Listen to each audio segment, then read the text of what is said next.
রামকৃষ্ণ নামের গূঢ়ার্থ উল্লেখ করেন শ্রীরামকৃষ্ণ শতাব্দী উপলক্ষে কাশীর এক খ্যাতনামা পণ্ডিত সন্ন্যাসী স্বামী ভগবতানন্দ গিরি।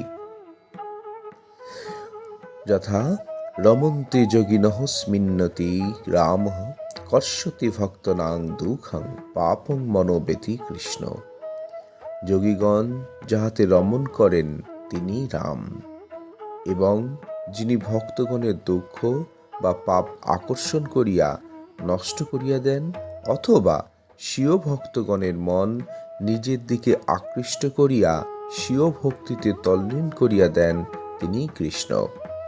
শ্রীরাম ও শ্রীকৃষ্ণ ভূভার দূর করিবার জন্য তত্ত্বযুগে অবতীর্ণ হইয়াছিলেন।